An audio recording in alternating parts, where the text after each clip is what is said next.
I have been tracking a lot of the moves that Ripple has been making over the last couple months because, again, it feels as if almost every single thing that Ripple has done in 2025 is a strategic move.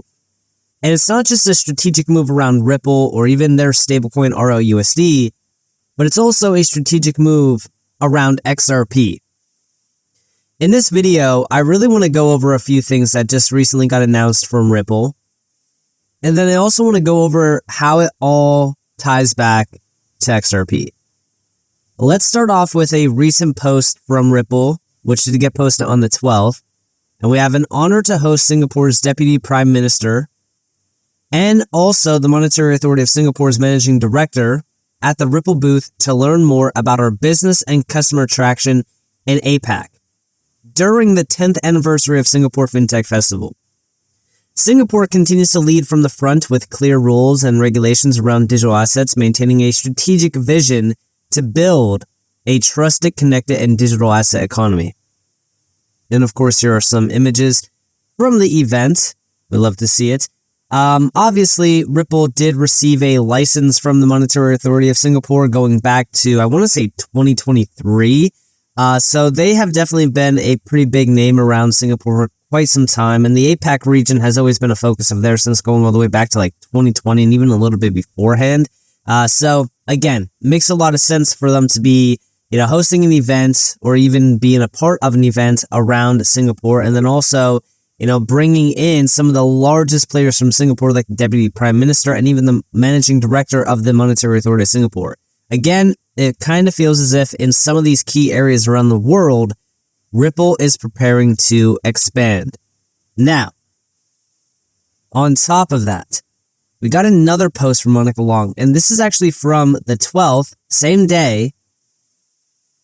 Great to welcome the UK's Economic Secretary to the Treasury at Ripple's Singapore office to discuss how digital assets can boost the UK's competitiveness and growth, building on its status as one of the leading financial hubs in the world.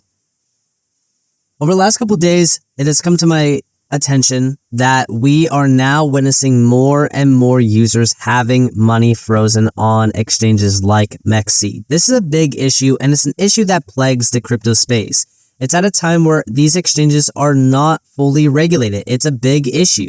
This is why when I've always mentioned if you wanted to hold your crypto in custody, it could be cold storage. It doesn't matter where you are holding it. Never hold it on these exchanges. Now, I will say iTrust Capital does offer a premium custody account, which provides you institutional grade custody. This is a US-based company with live client service and support. And you can buy and sell crypto 24/7 on this platform, which is a closed loop system that is extremely secure with low fees. We could also see here that iTrust Capital does provide you with every single thing that you possibly need when you are buying, selling, or holding crypto on their platform. If you guys do want to sign up with a premium custody account today, you guys are more so welcome to do so through my link that is down in the description below. If you deposit $1,000, you get a $100 funding bonus on top of it. And with that being said, let's jump back on into the video. So now we have both Singapore and the UK being addressed here.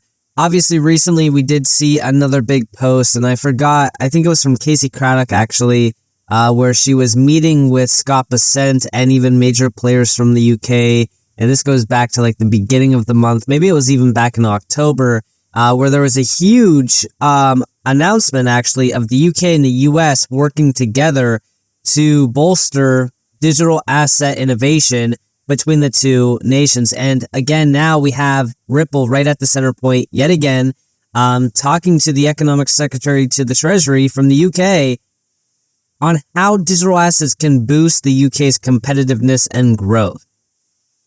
Now, if we are going over to Ripple's website and we are looking at the open rules, and we have the UK here as well as Singapore, there is 21 job listings here.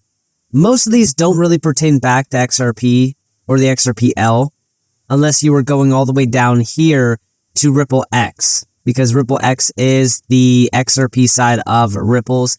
And there is 4 job applications here. Number 1, Director of Developer Relations, Partner Director, Senior Developer Relations, and then also Senior Ecosystem Growth Manager. All of these around the UK and Singapore. But again, it's showing us that they want to expand in some of these key areas. We also know that the UK has always been a focus of Ripple's forever, since going all the way back to I want to say 2016, maybe even before that, where they had their POC with the Bank of England. And then also in Singapore in the APAC region, like I said, back in 2020 is when they really started to kick things into overdrive. I feel like the lawsuit really accelerated Ripple pushing outside of the US into some key areas, and APAC was definitely in one of them. But also, talking about the US, there was another big event, and this got hosted from Official Contour. We have here from Brandon Lutnick. Last night, Official Contour brought together some of the most influential minds in digital assets and AI. 5 years ago, we made a commitment to a sector we believed in, crypto. Today, we stand at the center of that space. Achieving our goals takes more than insight and dedication. It takes execution. And that's where this firm truly stands apart. We execute. And of course, yes, on the left side there, you do see Brad Garlinghouse. There's a lot of great names that are listed at this event, as you guys can just see going through the images here.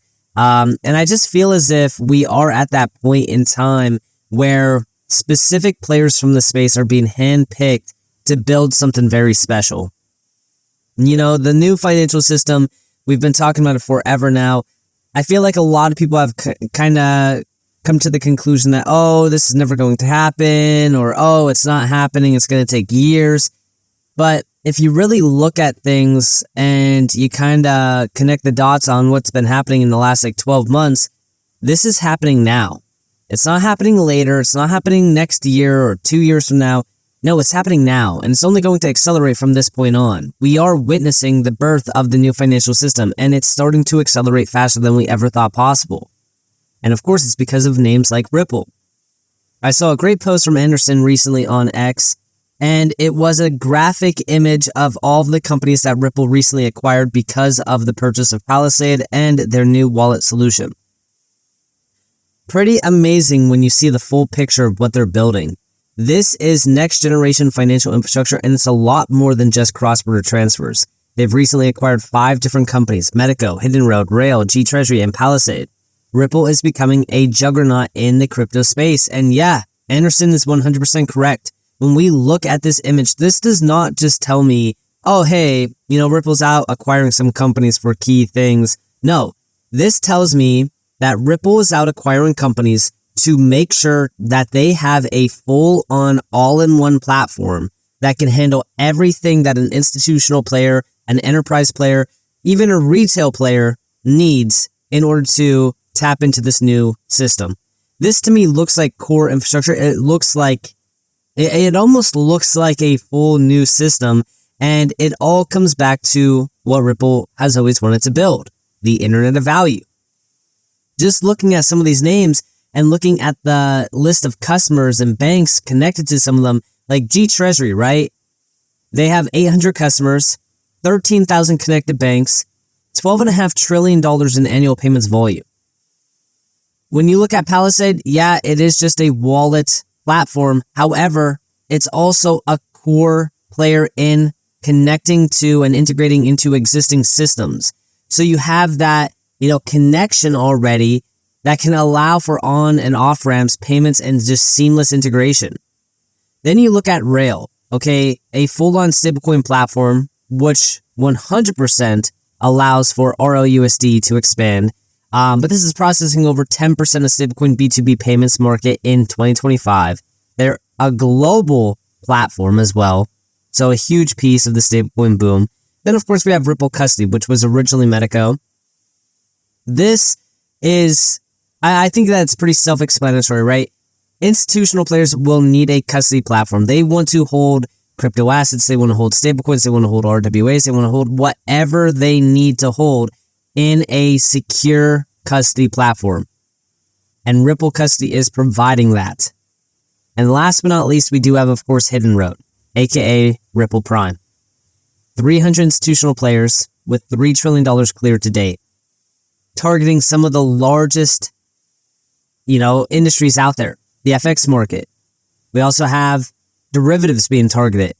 I mean, institutional workflows, payments, things like that. All of this stuff is big money use cases. This is why I keep saying that everything that Ripple is doing is to build out a all-in-one platform that institutional players can flood into and tap into this new technology. And everyone will say, well, I don't see XRP at all, so XRP is useless, right? No. XRP is at the core. Brad Garlinghouse recently confirmed this at Ripple Swell. Here we have 2 video clips. This is the North Star one, and then we also have another one. This is from Riz XRP. Check this out. Well, XRP, and I sometimes have to remind the world of this, but XRP is at the heart and soul of what Ripple is doing. We care deeply. We have called it our North Star. But at the end of the day, we want to do things that are good for the XRP ecosystem. We want to build trust in XRP. We want to build utility in XRP. And we want to build liquidity in XRP. And each of the acquisitions we do, in one way or another, we believe it will do those things. Now, it may not be, some people may look at it and be like, I don't really, scratch their head a little bit. Well, I promise you that we see in the three-dimensional game of chess, we see how we believe that's going to evolve. Sometimes we'll probably do things that are more obvious and some less obvious. That's okay with us. Right. One of the advantages of being private is I don't always have to explain my public investments. Well, XRP and then, of course, on top of that, we have this one, the bridge.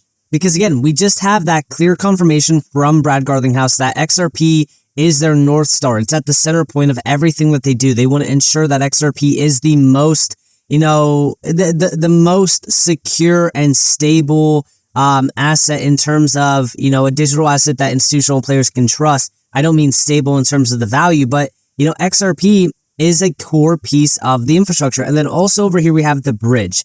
Check this one out. Yeah. Very interesting time. Yeah.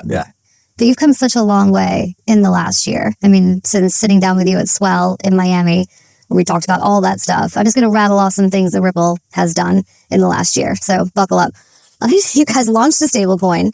You acquired a payments platform, a treasury software provider, 2 custody platforms, and a prime broker, applied for a national bank charter and a Fed master account. Does this mean Ripple ultimately wants to become a full-service financial institution? And if not, what's the long-term vision for Ripple now? It's a good question. I mean, it is, as we said, profound how much has changed. Ripple has, I think, in a happy way, always focused on a particular segment, and that is really on the infrastructure side. There are temptations that we have had along the way of entering other segments. Some interesting consumer applications that I've found interesting. And frankly, look, the exchanges have done well. Coinbase has done well. Kraken's done well. Binance has done well. We have resisted the temptation to kind of move into some of those segments to stay very much in the blockchain infrastructure for businesses, for financial institutions. I will say, there's a whole bunch of things we've done that I'm very excited about, but I think, again, people underappreciate how consequential acquisitions like Hidden Road, which is now Ripple Prime. These guys cleared $3 trillion of transactions last year. And when you think about how where some in crypto, I think, are looking at, I'm going to buy other crypto companies. If you look at Ripple's behavior, we're actually saying, well, we want to be the bridge between traditional finance and the decentralized finance world. So we're the decentralized finance piece. We're going to acquire things that are traditional finance. Hidden Road was kind of 80% non-crypto related. G Treasury is 100% non-crypto related, processing trillions of dollars of payment transactions. And so the opportunity to bring, over 1,000 corporate treasurer offices, managing hundreds of billions of dollars of, dormant cash, and thinking about how you apply that with stable coins. I'm incredibly excited by, where we have found ourselves in that journey. And I think, next year, I will say, I think we'll be much less acquisitive. We've been busy this year on the M&A front. And I think it's kind of like, okay, we got some work to do to integrate and to demonstrate the strategy that we see, as I just kind of articulated. And okay, let's weave these pieces together. Yeah.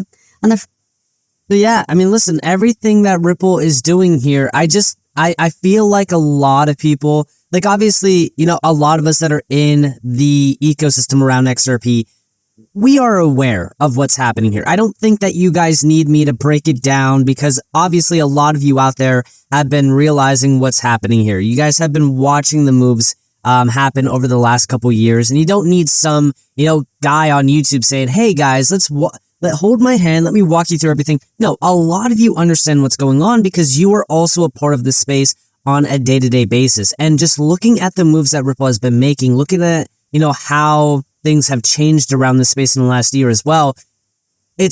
I know that it's easy to look at price action and just look at how the market has been performing and say, well, oh, the market sucks. Yeah, that might be true. However, look at everything else happening around crypto. We are witnessing a complete sea change here. A sea change that benefits both Ripple and XRP. That's why when we look at all of the solutions that Ripple is offering, it all makes sense. Especially when you look at all of the acquisitions and the fact that we are seeing confirmation from Ripple themselves saying, hey, guess what? No, XRP is a core piece of our system. We are 100% locked in on XRP. And it's because of the benefits of tapping into the XRP ledger. You got to remember that since the inception of the XRP ledger, it was built for tokenization. It was built for DeFi. It was built for payments. We just didn't have everything that the ledger needed in order for it to go after and have these use cases blossom on it until recently. And now it's a completely different view, from going back to 2021 to now when it comes back to the XRP ledger and even XRP. So I'm very excited about what's going to happen, going forward, but it feels as if we are in a very interesting spot here for both Ripple and XRP. Utility-based assets are they should be at least a 100% focus at this point, and it feels as though Ripple is planning on making some pretty big moves around the world as well, utilizing their infrastructure and of course utilizing XRP. So with that being said, I hope you guys enjoyed this video.